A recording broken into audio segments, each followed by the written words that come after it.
What's up, everybody? I'm Guy. That's John. And welcome. This show is brought to you by Puesto. What's your favorite Presto, Middlekauff? The filet mignon?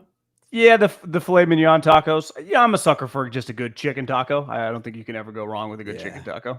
If you're going to Levi Stadium this week, they've got two locations. Niners play on Thursday in a must-win game against the LA Rams. Alyssa's going. My wife's going to this game. So first stop she's going to make is at Puesto. She's going to get the filet mignon. She's going to get the Baja fried fish taco. She's going to get the crispy shrimp taco. She's going to get the margarita. It's not quite Scottsdale, 72 degrees in Santa Clara, but it's going to be like 60s, maybe light rain. Margarita weather. A little the fresh strawberry, the fresh lime juice. It's all fantastic. Plus, it is a Tuesday. We're live on a Tuesday. You can go into one of their brick and mortars. They got two locations in the Bay Area and Southern California. Half off all tacos from 3 p.m. to dine in. From 3 p.m. to the end of the night if you dine in. And you got the full menu there. So I love Puesto. John's been the Cadillac margarita, the guava margarita, on and on and on and on and on. The Adler brothers. John, you know Eric Adler. He has been riding a roller coaster this year. He's texting me about the Niners all day long. The good news is the Niners do this. Puesto just does this. Fantastic food, family-owned, Niner fans. The chicken flautas, the chicharrones, the chilaquiles, the petito taquitos, the shrimp gobernador quesadilla. It's all there thanks to Puesto. All right, what's up, dude? Do you think it's kind of unfair? And I get it. You got to do it. Did you see like the last week Amazon streaming was 17 million? Yeah, it was huge. This, I would imagine, will be one of their highest rated games. But it's also the second game the Niners have played. You know, the Jets got forced to do a couple of these. Yeah. It does kind of suck to get multiple Thursday night games. Like it's December 10th, and it's kind of hard on your bodies. Yeah. I know. But a lot of people are going to watch this. I mean, it's a big game. It's not going to do 17 million, though. I bet you think it might. I think with the Niners winning, at least there's some juice on the game. It's just the Niners. Rams just beat the Bills. It is a playoff game for both these teams, really. I mean, it doesn't guarantee them anything if they win, but Rams are in pretty good shape, right? If they win this game, Rams are in better shape. Yeah, they would control their own destiny. Rams are in better shape. The Niners don't really. No, I think I saw 55% chance of making the playoffs if they went out. Who? Niners. So winning out is like a 50-50 proposition. Yeah. Does 10-7 get you a wild card? Yeah, but does it? Washington schedule. I was looking at Washington's schedule the other day. Does 10-7 get you a wild card? I would say probably not. I mean, can Washington go 2-2? They're 8-5 right now. Saints, Eagles, Falcons, Cowboys. Can they lose two of those games? Saints, no Derek Carr, off a bye. Or Washington's off a bye. So they're going to lose to the Saints off a bye with Has Derek been hurt like 7 times in the last 3 years? Yes. Did you see his moment when he did his leap?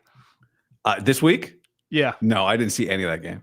Well, so you don't know how he got hurt? No. He did one of these, it's just a barn burner against the Giants. I mean, a barn burner, right? It's like 14-11, trying to seal the deal on a 4th or a 3rd and 4 or something. He sprints, and the Giants are coming. The sideline, you can see the dude holding the thing. He does a leap. He loves the leap. He leaps. The Giants leap. He tries to leap over Saints. He gets hit in the air, hits the ground, and then goes to the fetal position. Oh. And someone said I saw on Twitter, he didn't get the first down. I didn't even know. I kind of stopped paying attention because then he kind of comes off. You think he shatters his collarbone. I think they said he ended up hurting his non-throwing hand, but Derek's king of those leaps that doesn't even get the first down. He got it. Bulldogs, he got it as a Bulldog, didn't it? Like Fresno State, Illinois. Didn't he make a big leap? Famous Very photo. similar, except these are all NFL players, and he got decapitated in midair. He didn't get decapitated, but he got hit pretty hard. Yeah, you just wanted to. Eagles. So Washington beats the Eagles. Washington beats the Saints. Then they play the Eagles. Then they play the Falcons. Then they play the Cowboys. It's gonna be hard for them to lose 2 of those games. You know what else is kind of funny is I don't even know technically how this rumor started. Maybe it was Florio wrote the Kyle trade to the Bears. Yeah. Well, Florio said it on like Chicago radio. Okay, and then everyone gave a take on it, which Yeah. you had to. I mean, he kind of validated. He also threw John Harbaugh on there, so it wasn't just like Kyle by himself. And then I saw Florio say that, like, I got a phone call from another coach who said, "Why didn't you put me on that list?" So everyone's trying to figure out, like, is it Mike McDaniel? Who is it? But one of the angles was like he could resurrect the Bears. Like, you guys realize he's on the better franchise, in terms of just big market, bright lights, importance. Like, the Yankees, going from the Yankees to, let's say, like, I don't even know, the Cubs or whatever, is cool, but it ain't the Yankees. How about the Yankees to the Mets? Like the Mets are in New York. Like, it's awesome. I would say that's changed a little bit with this new owner. If you just go, this guy's the modern day George Seiler. Yeah. Okay. But it still ain't the Yankees. Yeah. And then you're like, well, maybe they're turning on old Brock. And then it's like, we need a pregame speech. Our fucking entire franchise on the line. Brock, come up to the front. And then even Lynch, I saw today, it was powerful, man. I was like, God, they love this guy. Yeah, they do love him. I mean, I did wonder after the game Saturday, because their records were similar going into the game. Like, they were a game different, right? On paper, the Niners and the Bears.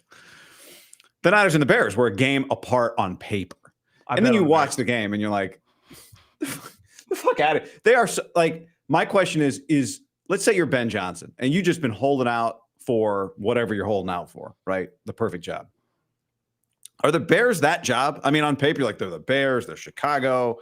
You got Caleb Williams, but you kind of have you got like a team president that's overseeing football. You got Kevin Warren, who, are you in charge? Are you not in charge? Right? Like, Kevin Warren is not giving you total control of the organization the way that Jed York gave Mike Shanahan total control of or Kyle Shanahan. My YouTube algorithm feeds me a lot of Bear stuff. I don't know why. I guess Waddle and Sylvia. Waddle said that don't be surprised if Poles quits. He did not think he signed up when he signed up 4 years ago was to work for the McCaskies and be a GM like Veach is to Clark Hunt. Right. This whole dynamic has changed definitely the last like year, and it sucks for him. So, like, I think that's an untouchable job. Like, I no one worth their salt is going to, bro, in Hard Knocks, when he signed DJ Moore, which, of course, you'd signed DJ Moore, every team would have. He read it off, the details. Kevin Ward, he was reading off the details. It was weird. I think that is a huge turnoff to anyone worth their salt. Starting with Kyle, who, as someone told me with the Niners, even in a wild world where he'd be interested in leaving, he would jump off the Bay Bridge before he ever worked for Ryan Poles, let alone answer to Kevin Warren. Yeah. I couldn't find him a GM 7 years ago when he was a nobody. Well, John Lynch called and saved the day. The only way answer to a guy that fucking, give me a break. The only way you could take that job is if you think Caleb Williams is going to be a generational quarterback. And at this point, I mean, you could be hopeful, but who's going to go in thinking that? You could go. I do think. Let's say you're the who's the guy that took the Panthers job? Dave Canales.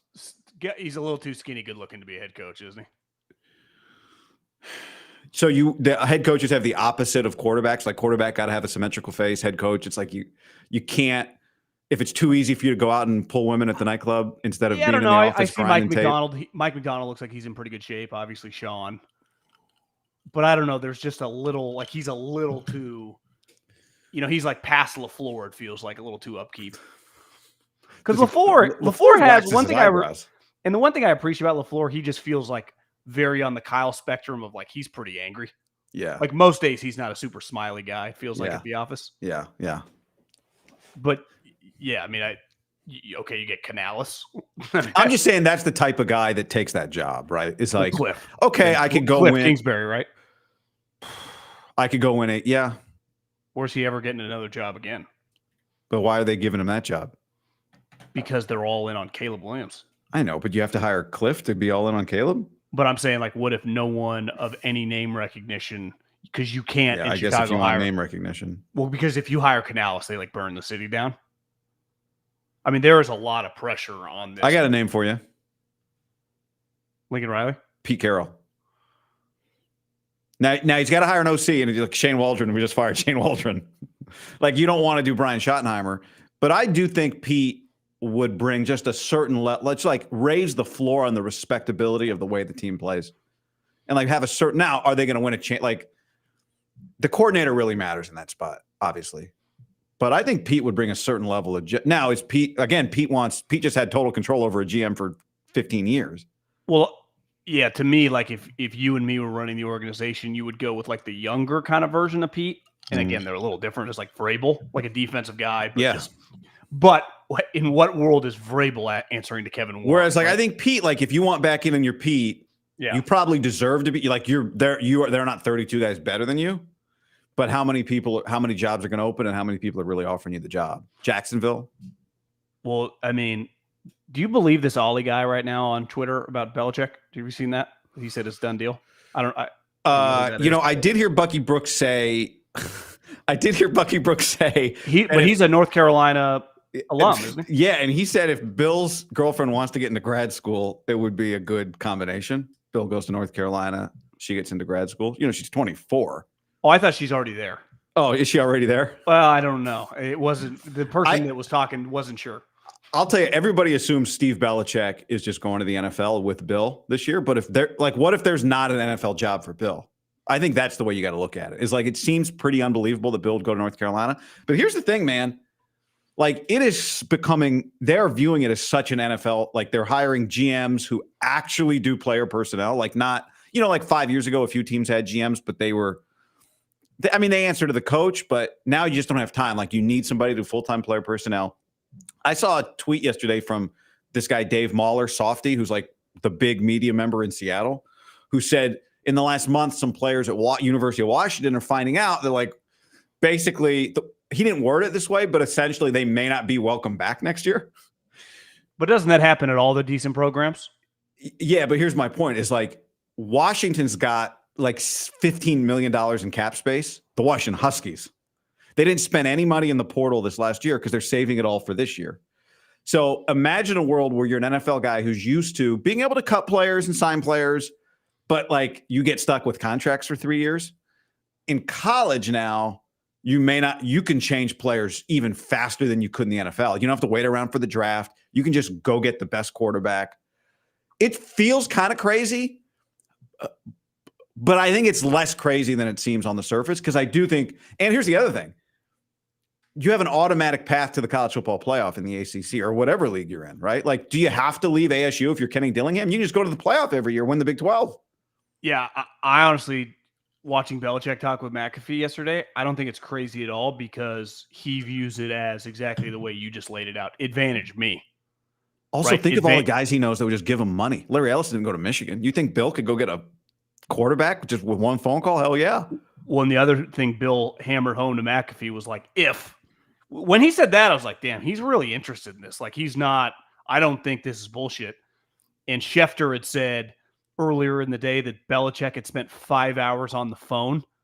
Did you watch any of Bill with Pat yesterday? No, I saw a couple clips. That's all they talked about. They didn't talk about anything from Sunday in the NFL. It's just North Carolina Belichick. And Pat kind of opens up like, hey, Adam was just on the show, said you spent 5 hours in your second conversation with whoever, the chancellor or whatever. And Bill smiles and he's like, I think the kids are saying I got to get my press conference aura back. So I'm not going to comment on that. But he's laughing like it's, and then he goes into this whole thing of, if I did this, we are going to be a pipeline to the NFL. And Pat and AJ are just like, well, I mean, how could any kid, you want to go to the NFL? No guy would have a better idea of what it takes. But then Bill even said, like, obviously not everyone on the team is going to go to the NFL. We will build systems in place to just help them time life skills. A lot like Pat Hill and Kirk Ferentz, I think when they left Bill, they brought a lot of both things. And then Saban kind of, like, again, they kind of come from Bill. A lot of successful coaches, when Kirk Ferentz, Pat Hill, and then Saban, they just copied the player evaluation model. For a long time, it was obviously different academically. I don't even think you have to pretend to give a shit about academics anymore, at least with your star players. In a weird way, Bill is kind of an academic. So I actually think he would relate a lot to the kid, probably not going to the NFL. but is just like a high, smart right guard, I think Bill would be friends with that guy, right? So there would be, and North Carolina is kind of perfect for him because it's kind of like probably closer to Michigan than it would be like Bama or LSU. Yeah. Just like he would like Drake May. He would like a lot of the type players they get, but he could also like get some blue chippers, right? I didn't get a lot. They've had blue chippers over the years. You're right. I think the only restriction really for coaches in college is practice time. But in the NFL, there's a bunch of rules from the NFLPA. Like you can't way practice more now. nonstop. They call you in. Yeah. So I don't think it's crazy. And I do think if you just take a step back in your Bill, understand, here's the other thing people need to understand. Bill spent a lot of time at the University of Washington this year. Jed Fish's staff was Pete Carroll's son as the offensive coordinator. Although Pete called plays too, Brennan Carroll. And then Steve Belichick was the DC.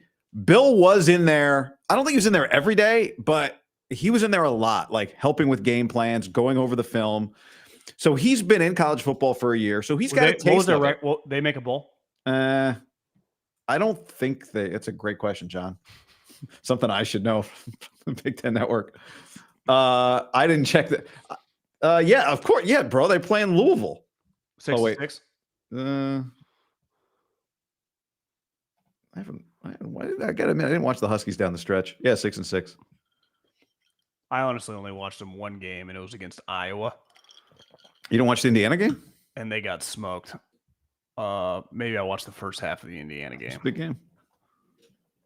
Big Ten Network, you might remember it. 9 a.m. Pacific. What else were you watching at 9 a.m. Pacific? Or I guess, were you on Pacific time? For at half that time? the year, and then Mountain time. Yeah, that would have been October? Pacific Standard Time. Yeah, that would have been Pacific Standard Time. Yeah. I just think some things, like we live in the past of, back to the Kyle Shanahan. Like Kyle Shanahan to the Bears, he could resurrect, like he resurrected the fucking 49ers.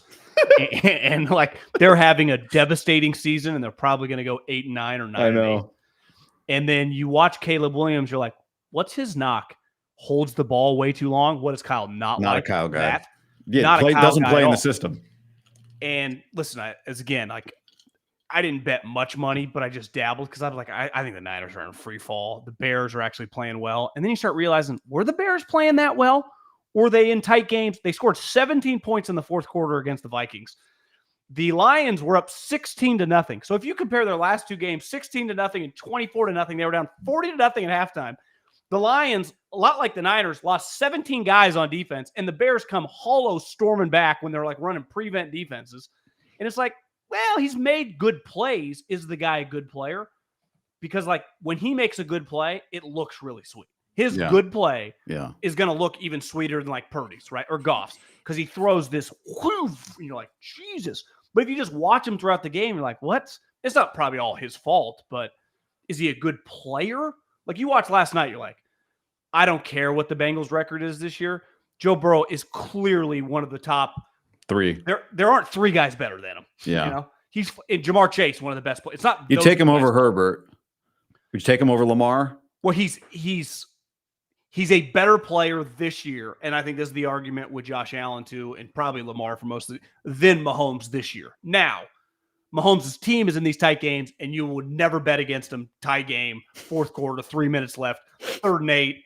Andy can run up the clock. And they're not getting blown out. That's the other thing with the Chiefs, right? They're just going to be like I heard Daniel Jeremiah was like, you just got to get up on them, right? And it's like, well, how do you get away from these guys? Well, you don't. They just claw. And Harbaugh has developed. Which one? I was thinking this, Jim. Who's a better coach, Kyle Shanahan or Jim Harbaugh? Because I do think this version of Jim Harbaugh is a lot different than the one the Niners had. I know. Damn good. This guy's better now. I was talking to Kawakami about this a few weeks ago. There's a lot of I similarities. take Jim. I think I'd take Jim. I mean, he's won a championship at the NFL level, at the college level. He's kind of had a similar NFL career to Kyle. The one knock would be he needs Greg Roman to run his offense, and Greg may have a ceiling on him, right? But he won a national championship with a dude in Michigan. I know. The winning a Super Bowl, though, like, can he get further than Kyle? They play the same. Like, it's not like, Jim's thing, what Jim holds over a lot of other coaches, his teams are going to be more physical. They're going to be more committed to the run. Well, Kyle does that, right? Here's the thing I would say. Now, Jim didn't have, like, his guy inserted as GM. I think I'd rather have Kyle. I would rather have Kyle. Because Jim, I think Jim's a little. Kyle's crazy. I think like coach crazy. I think Jim's a little wild, like a little crazier, right? Yeah, I agree. I would take Kyle. I think one thing that Jim does that's fundamentally different than Kyle, and that I think translates over the course of time, and this is where the Niners have gotten into trouble this year, is he never, and listen, I'm not writing Ricky Pearsall off. Like, it's unfair to even judge him this year. The guy fucking could have died on Market Street. Jim Harbaugh, not in a million years, would have taken a wide receiver with that pick. Yeah. He just, and fundamental, and listen, and in fairness to Kyle, and I appreciate, and Forrester has reiterated that, who's like, in a weird way, Forrester doesn't get talked about by being one of these close Shanahan cronies, and he is.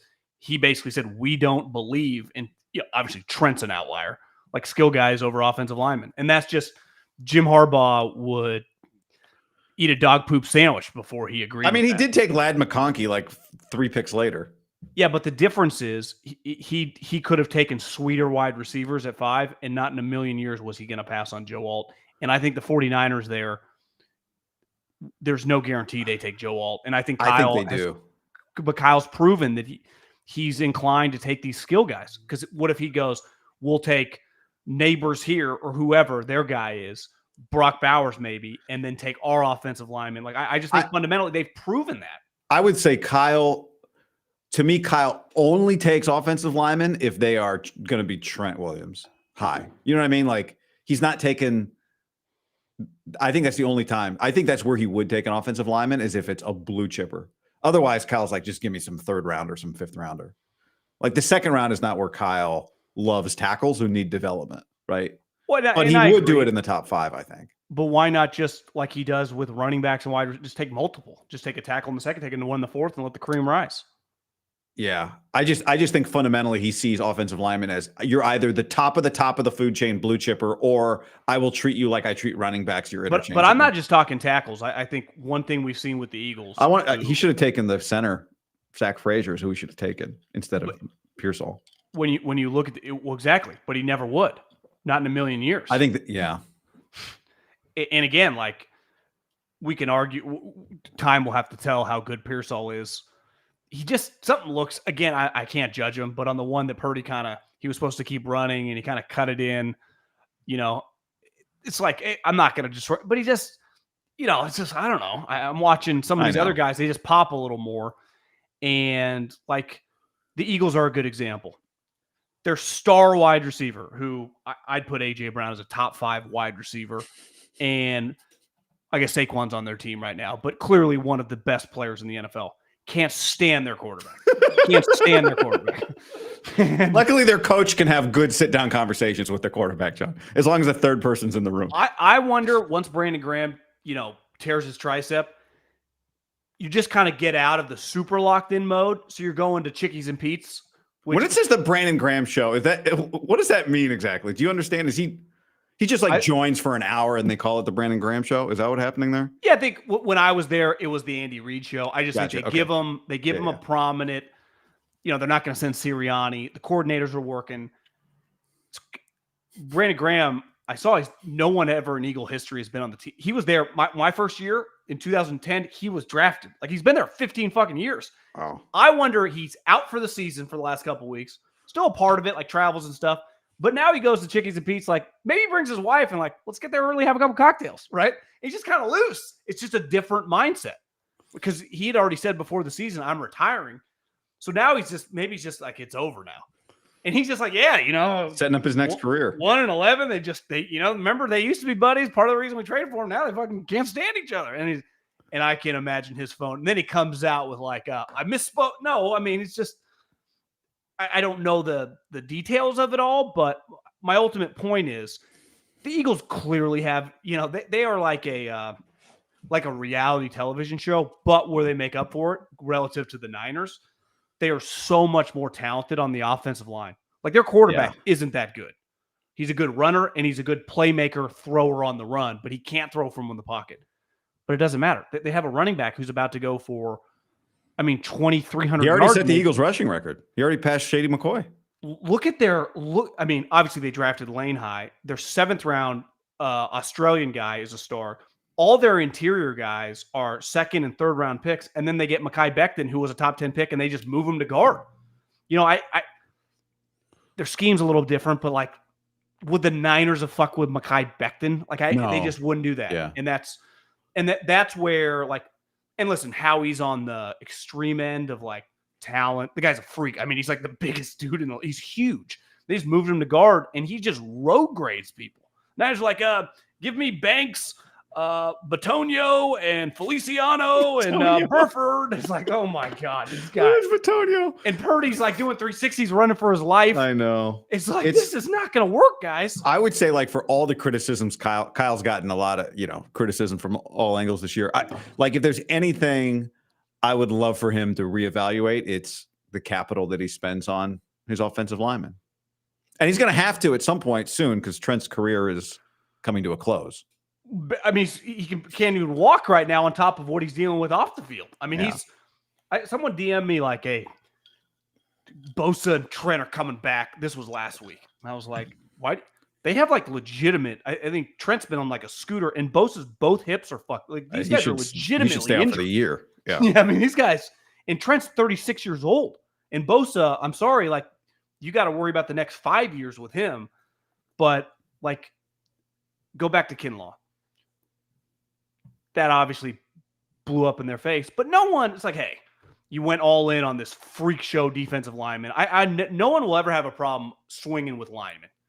I would say offensive or defensive. Like, it doesn't work. It doesn't work. But when you do it high, I think people understand. When you do it with the skill guys and then they don't work, it's like, did you have to do that? Now, but also when it works, you get extra credit. It's like, God, they got Justin Jefferson, 22, and they needed a tackle. The thing at offensive line too is, like, you can live with Mike McGlinchey for 4 years, right? Because he doesn't need the ball. How do you need to get for Ricky Pearsall to have any impact? You need to get him the ball more than twice a game, and he's not even getting that right now. Yeah, and listen, McGlinchey got. I wouldn't want him as my starting right tackle, but he was a 5-year starter on the 49ers, and now he starts on a good Bronco team. Like, he's a legitimate NFL starter who's going to have a 10-year career at right tackle. Pearsall, if you had to pick $1,000, like, does Pearsall get a second contract with the 49ers? Or some other team overpay him when he's a free agent? Like, I'm just saying, like, do the Niners extend Ricky Pearsall? Just that simple. You would, as of right now, it would be a bold move to say they extend him. Yeah, right? I mean, they've had a couple guys in the past. They always have a safety. It's like, oh, Kwaski Tart's just still on this team. Like, I kept thinking they were going to replace Kwaski Tart. He never got replaced. But it's different at receiver, because it's just Kyle will just draft some other guy or sign some other guy or plug in some other guy. Who would have thought 3 years ago that Juwan Jennings would look this good? Super chat. Would you guys rather have Purdy or Kyler Murray? My brother played against Murray in baseball when he was at Long Beach State, and Murray was at Oklahoma, and my brother says he's 5'8" at best. I'd rather have Brock, because I think you have to spend so much on. We'll see how much they spend on Kyler, but I'm mad at the Cardinals. I bought into them being a good football team earlier this year, and that was a mistake. Well, Kyler's kind of imploded these last two. He threw 2 picks down the stretch of the last game. He opened up this game with Seattle with a couple picks. In his body language, he turns into Moby fast. What was it? My Yogi Roth tells me CBL, championship body language. Kyler does not have it. No. Now there is. We all battle it. I do think it's almost a testament though to. I mean, Kyler's on the short list of like Bo Jackson, Deion Sanders, right? I mean, he's one of the all-time great to be Deion. Yeah, Deion. Travis Hunter. You just watch him at that tiny little size. Brian Jordan. It's crazy. But he's not. Is he that good? But also, like, is Caleb ever going to be as impactful as Kyler? Because I bet if you just turn on ESPN, probably not. And I like Caleb. Probably not. Probably not. He also wanted a higher level in college. Sean with a $50 super chat. The thumbnail, blah, blah, blah. Great to see you two. Will Kyle be able to script like Sunday? Will Kyle be able to script maybe like Thursday, like Sunday? Should they switch to a 3-4 defense next year? I think that's what that question is asking. No. To me, the 3-4 defense is a little outdated. Well, Kyle. Oh, there was a lot of like, finally, Kyle is running the tight end screens. Like people have been wanting screens. I don't know how deep in Niner complaints you've been this year, John, but people have been wanting screens. And it was funny because like everybody after the game was like, finally, Kyle's like, he's getting in the rhythm. He's doing the stuff. He's getting creative. It's like, yeah, they played the Bears. That's it. They played the Bears. That's the whole thing. They played the Bears. Kyle's been doing the same shit all year that he's always done. Actually, not always, because some of their stuff has changed. Their defense was a lot better. Whose defense? The 49ers. Yeah. And I just mean like some of the play action stuff. Like they have been a little bit different offensively, but it's not because Kyle didn't lose his creativity this year. That's not what happened. I mean, the Bears had, I would say, a drive-in 1-2-3 Cancun vibes. It was, they clearly have a lot of good players. Like the Niners would take a lot of their players. So would most teams. I thought that was, of all the football I've watched, college and pro, from early September to December, as gutless of an effort as you'll see. You saw high school teams playing, I would say, like state some shitty little high school probably in the middle of a season playing some team that's going to win a state championship, give more. Like, that was pretty bad. That was more of an indictment on the Bears than it was the 49ers are back. I don't really know what you take from that. We'll find out Thursday. Yeah. The Niners were a desperate team, and Lynch had said, like, we've been getting our ass kicked. Like, we got to show some mettle. It was a big game for them. They came out swinging. But the Bears just immediately laid down. Like, yeah, we're not that into it either, guys. I agree. Much more reflection. That's where I don't know what to make of Thursday night. It's like the Rams sneaky had not been playing very well. They had looked kind of weird since they got the wide receivers back. Now they've got an offensive lineman back. And that game, I mean, at one point in time, I looked over. They were up like 35-13. I know. They were, and Puka looked like Jerry Rice meets Chris Carter, and their defense is good. And they've turned 10 into Deebo. Like he just blocks for Puka and like throwing the ball occasionally.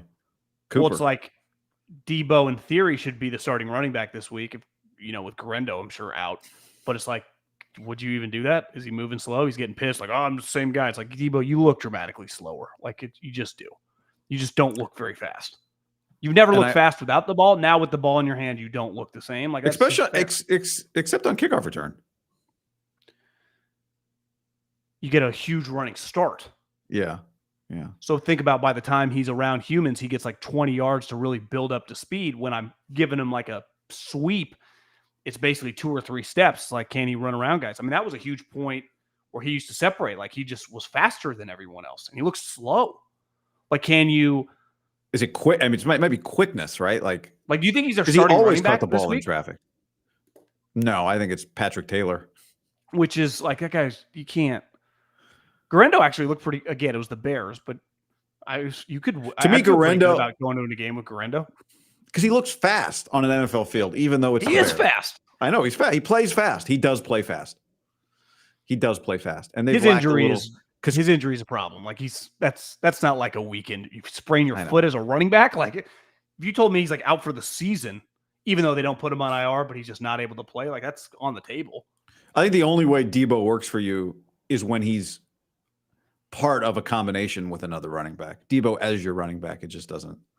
He's not quick enough. He's always caught the ball in tight windows, in traffic. He made guys miss. Maybe they're not blocking it up as well. I don't know. I mean, Aiyuk is a very good blocker. Maybe that hurts Deebo, but Aiyuk played. Like, I think at the end of the year, people are going to be like, how many games did Aiyuk play? You can be like, 4? Like, nah, he played like 7 or 8. It feels like he didn't play much this year, but he played a lot. I would have guessed 2. I think it's take a real. I think it's 7 or 8. You really would have guessed 2? No, I would have guessed 4. He played one. He played till late October. 1, 2, 3, 4, 5, 6, 7 games. Yeah, 7's a lot more than most people would guess. I would bet on the high end of guesses it'd be 5, and some people might be like 3 or 4. It's more than I would have guessed. I know. Deebo's lost his quickness. He was never quick, though. I think he's like he looks less confident to me as a runner, too. He's just not in the flow. Maybe it's all related, but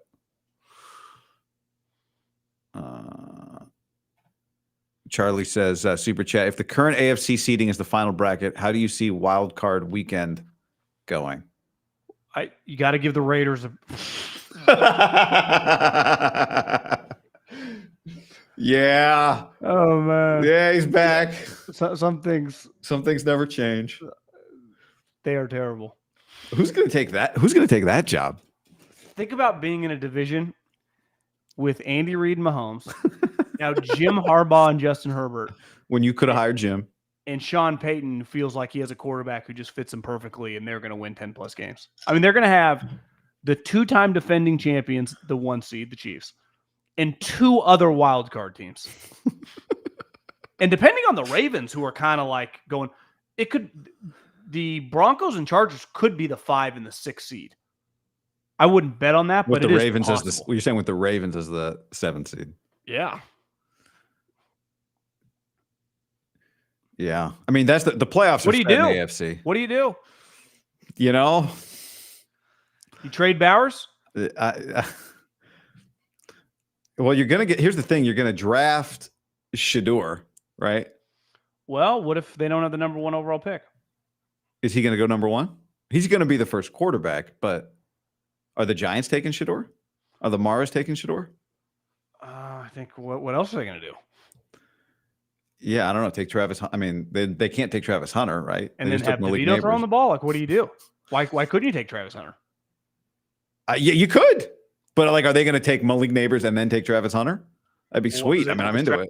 Playing wide receiver, or is he playing corner? Both. He's going to try to play both. I'd take him. Maybe they sign Sam Darnold. Maybe the genius of it is if he is a lockdown corner, no one ever throws the ball at him. So the only way to get him the ball is for him to play receiver. Like, I think he saw 39 pass attempts this year on defense for Travis Hunter. Like, you don't throw the ball at him. 4 picks. Top 5 in receiving in the country. It's insane. I do think, whatever he's averaging, which it feels like in all the Big 12 games, he was 105 to 115 snaps a game. I think that's impossible in the NFL of the wear and tear on your body because of the level of, like, let's just say he was on the Cowboys. Well, if you are going both ways, last night you were going up against Jamar Chase for half the game. And they're running you all over the place. They're hitting you. And then on the flip side, the Bengals are throwing their best corner and probably throwing another guy. Like, that's just a lot. And that's every week. And the amount of wide receivers, I don't think you could do it. And if I was a team, like, you don't think you can do it at all? Like, there's no way to split. No, it. I think you could, I think you could play corner and play some wide receiver. I don't think you could be like the starting wide receiver. I just think it's really difficult. I also think it's hard because if you're my starting wide receiver and my starting corner, and you're one of my best corners or one of my best wide receivers, when Aiyuk gets hurt, it also doesn't take out Lenore or Charvarius Ward. It's the equivalent of getting both guys hurt. Yeah. I mean, that's a pretty big swing. Now, you could also argue that it saves you a spot, but definitely from a money standpoint, like, okay, well, it's like, let's just say he was a free agent this year and good at both. It's like, okay, I give you $40 million because you're a good elite receiver and elite corner. But then if I lose you, I lose both guys. So instead of having $20 million wide receiver and $20 million corner, only one guy, if he gets hurt in the game, I still got the other. It's a pretty big swing if I lose one guy equals 2 spots, right? I think it's complicated. Devin on the stream, John Devin on the stream says, Shadeur's going to the Raiders and it really isn't a secret. What the fuck are you idiots talking about? Worry about your pathetic Niners. God, I miss talking Raiders. I haven't talked enough Raiders this year, John. Pat Shurmur, the OC. Maybe he's telling the Giants. Pat Shurmur, I mean, he's the Buffs OC, right? He's Shadeur's offensive coordinator is Pat Shurmur. And Deion went on a rant a couple weeks ago, like defending him. Like everyone in the NFL called him an idiot. Like no one would win with some of the teams he had. It's like, no, Deion. I mean, I think people think he's. I remember betting on them early in the season, thinking, Pat, you're going 4 and 5 wide every play. Your offensive line's getting smoked. What are you doing? And then I started thinking maybe Deion and Shadeur telling him to call those plays. I don't know. I did their spring game. He was like, if we got to throw for 200 yards a game, that's what we're going to do. Shadeur's cool with that. But then when I watched them, they weren't leaning on the run in that way. No. But I mean, they want what are they ranked? They had a really good year. We had a fantastic year. I mean, top 20. Yeah, I mean, yeah, there would be. I saw somebody did an NIT bracket the other day, and Colorado was in. Oh, they would be in. They'd be one of the first non-SEC picks. Like, is there a Big Ten team that didn't get into the normal playoff that the NIT would pick before Colorado? Probably not. Like, you would take you would take the 3 SEC teams that we're all bitching and moaning, right? Yeah, Ole Miss and Alabama and South Missouri. Carolina. Oh, and South Carolina and Missouri. Okay, those 4 teams. You would take Miami, and I think you would immediately take Colorado, like before you even thought about like who else are we filling this in with. Oh, you know who? You know what? Illinois had a good year. Okay, you'd put Illinois. They only lost to good teams. They're 9-3 too, right? Yeah, they're 9-3 also. You said BYU? Sure. I mean, they went 10-2. I do think the Big 12 was pretty bad. Yeah, I mean, Clemson. I think there's just a level of, if you just watch the games. I mean, you're doing these Big Ten games. Like, their level of speed on defense in the mid, to me, it's where the conference, like Ohio State and Oregon, are no different than Georgia or Texas or Alabama, right? All at the top with the 2 conferences are the same. The elite teams are dominant, full of NFL guys. They have backups that are NFL guys. Where I think the argument gets tough is like, well, my 6-6 team is a motherfucker to play because they got 3 guys that are going to be drafted in the top 100. One's a pass rusher, one's a middle linebacker that averages 17 tackles a game, and the other's a corner or safety that covers my star tight end. Or like, it's just hard. And that's where, like, to me, the SEC would be one. Obviously, the Big Ten is 2 because the Big Ten has really good coaching. But like, I just, the Big 12 and the ACC, it's like when the playoffs happen in the NFL, not everyone's schedule was the same, but no one complains. Like the Chiefs or the Steelers or the Niners aren't saying like my schedule was harder than your schedule. It's like we're all just playing good teams, good coaches. It's hard as shit every week. Now the Panthers are good. It's like the Cardinals may not win another game, but everyone acknowledges like, yeah, you want to play the Cardinals when Kyler's on? Good luck. Have fun. Like, it's hard. But like, that's not the argument you make in college football, which gets to be very difficult where everyone acts like these records to compare 10-2 and 9-3. It's like, well, what are we even, you can't even begin to do that. And listen, you and me rooting for Boise's or fucking for years. In what world playing San Diego State, New Mexico, and Nevada is even comparable to playing like Kansas in Kansas State, let alone go to Mississippi State at night? They might suck, or Oklahoma at night. Like, it's a different universe, or Minnesota at night, or what? It's like, what are we even talking about? And that's where you could kind of tell with Sankey and Byrne, it's like, this ain't going to fly, guys, because we're all in like a co-op, right? We're all in a co-op. And us, the SEC, now the night games with ESPN, and the Big Ten morning games, right, are carrying this sport, which has never been more popular, but it's really the Big Ten and the SEC getting all the ratings. And then it comes out that the SEC, who's really carried the sport for like a couple decades beside Ohio State and Michigan, a little Clemson, but it's not like they rate like Michigan, Ohio Penn State rates and has been good for a decade. Yeah, but okay, you can put them in the Big Ten, Penn State, Michigan, Ohio State. And now we get, because I don't know, you get huge payouts, a lot like the NCAA tournament in basketball, right? If you make the tournament. So it's a big swing. It's like we only get 3 teams, and that shitty ass conference, the ACC, gets 2. That it will never happen again. I'll promise you that, because like when they're not, these hollow words coming from these SEC people, I can imagine they're furious because they were like, listen, okay, we don't want to get sued. We'll let the Boise come in. We'll let the conference champion. And then it's like, it's not even about Bama or Ole Miss record. It's about the principle of like, we are carrying this business, and this happens when our league is dramatically harder and SMU gets in. You know who SMU's best win is? Who? I think it's Duke. Yeah, I was looking at their schedule. I just had the game on like my second TV, no sound, when it looked like they were kind of storming back. I'm like, who have they actually beat? And it's like a lot of Virginias and Boston colleges. It's not pretty crazy. If it weren't for needing to protect conference championship games, because like TV doesn't want to get rid of, the argument if you keep SMU out is, well, then why play in the conference championship game?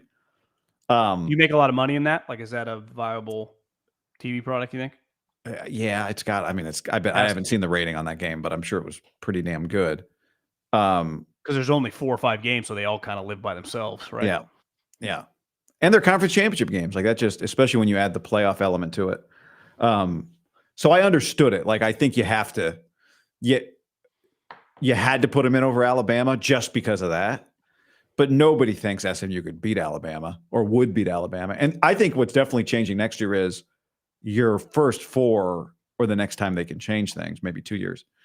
You're not getting automatic top 4 seeds to your top 4 conference champs, right? Because that means that, and I love Kenny Dillingham and ASU, but that means somebody from 2 of the 3 of the Big 12, the ACC, the Mountain West, whoever is, is getting a bye. Like Boise's getting a bye. Here's the other place that it sucks is like Oregon's, and this is not a shock if you paid attention to the standing. If you're the 1 seed, like you're better off losing the Big Ten championship game in a way. Now you do have to play an extra game. Yeah, to me, you're not then. So you're not, but like if you win that game, now Boise's playing Ohio State in the second round. How do you not reseed? Sorry, Oregon is. I know. Why are they doing bracket style and not reseeding? I don't know. And yeah, I just think that the non-reseeding is crazy. I do think with the conference championship games, it's tough because you don't want to get rid of that weekend. I mean, that's got to be a lucrative weekend for everyone involved. But you have to look at that and go like, what's the point of this? They're stuck. But then Penn State actually benefited from it because by losing that game and playing decent, they got rated above Ohio State when it's like Ohio State beat them, though. Yeah. But think about college basketball. You can get the 1 seed, right? If I'm Duke, Gonzaga usually has to win their conference to get it. But for most part, you don't. If I'm a dominant team, Kansas, and I lose in the semifinals of my conference tournament, I'm still the 1 seed, right? Just because you win the conference championship doesn't guarantee you the right. seed. Yep. Yeah. I think anytime you do something simply so you don't get sued, that is simply typically a bad decision. And Boise's only involved in it. Like, is Boise in this if it's just simply so they don't get sued? And there was no automatic qualifier to a non-power conference. They might be this year, but here's the one thing I would say if I were going to play devil's advocate on that is like, do you think from a brand standpoint, it doesn't help your ratings to have like Boise versus, forget Alabama for a second, but like Ole Miss, right? Like Ole Miss plays in higher rated games than Boise State plays in, right? Now, partly like their opponents, they play in the SEC. Do you make your tournament a little more interesting by involving at least a couple super wild cards? Now, it helps when it's Boise because everybody's like, it's different if it's UNLV, right? Like everyone knows 20 UNLV and Tulane do not work. Yeah, it only kind of works with Boise because everybody knows they're just like, they've been Cinderella for a quarter century. Like 25 years, they're Cinderella. So you have like they're like St. Mary's, like a very well-known Cinderella.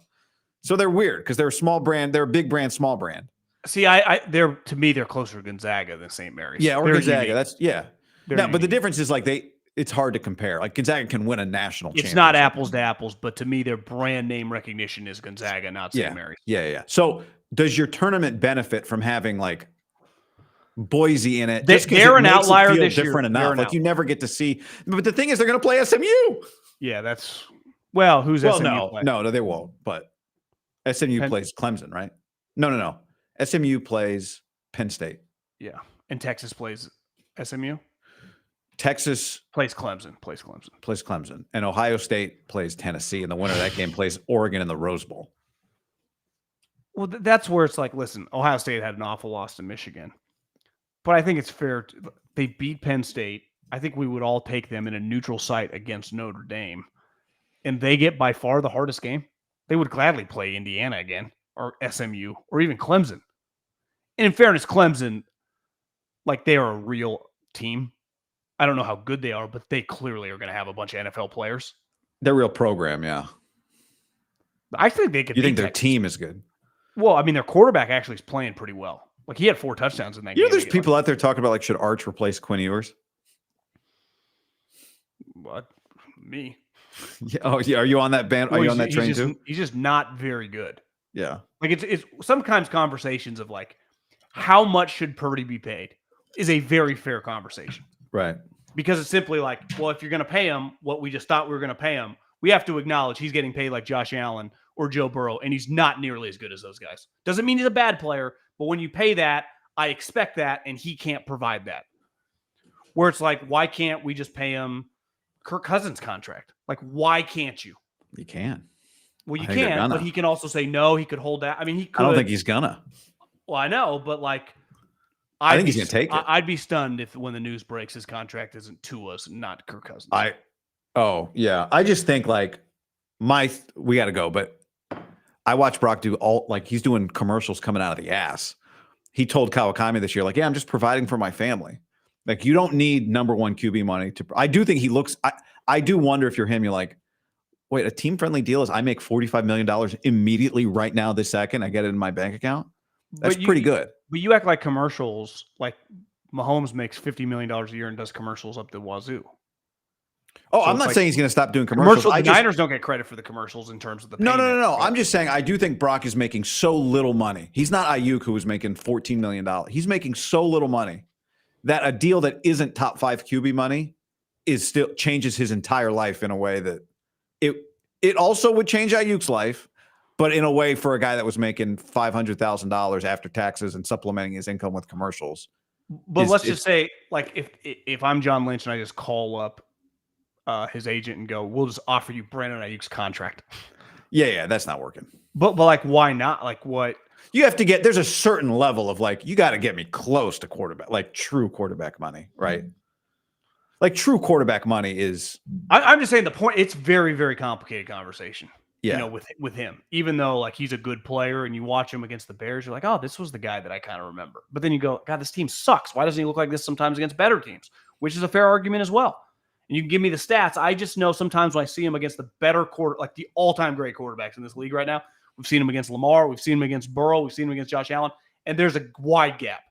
And it's like, my thing would be, if I'm going to pay up the ass, my guy better be a no-brainer max. It doesn't mean I might never win a Super Bowl with Lamar, but at least I know I got a max guy. Same thing with Josh Allen.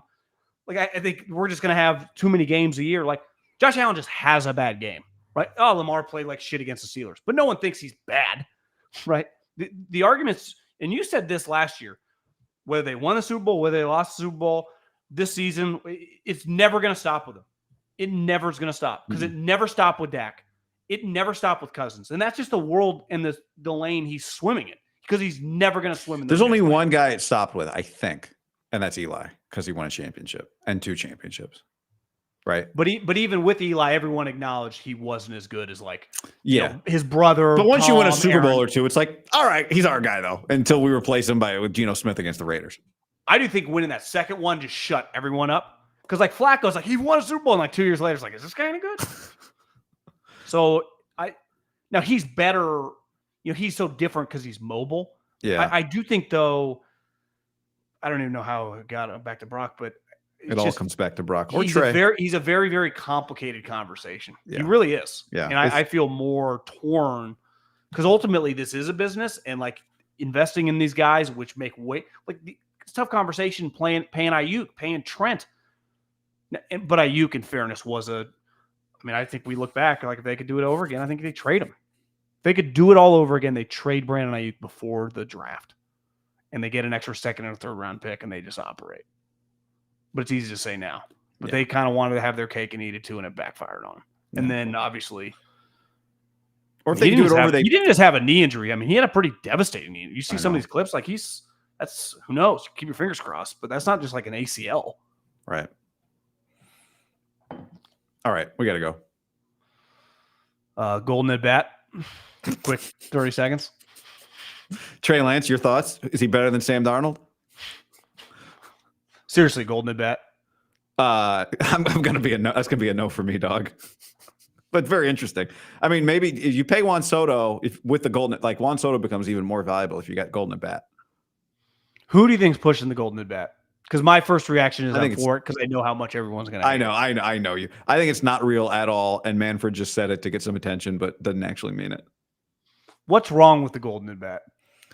I mean, it's like Throws off the integrity of the game. Yeah, it's like the line. Like what I want my 8-hitter to get a game. I want Stephen Vogt to get a game-winning hit every once in a while. Would it be the equivalent of like you get one mulligan on a Sunday at a major?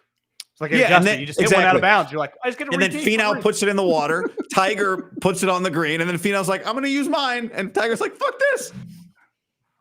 Who's the other guy that put it in the water on that hole? Was they it? all did. They all. Like but I mean, there's the group of them, right? It was Finau. Tiger went third. Molinari. But I think the other guys ahead of him did. I mean, they all did. They all would have used in their golden at bat mulligan right there, except Tiger.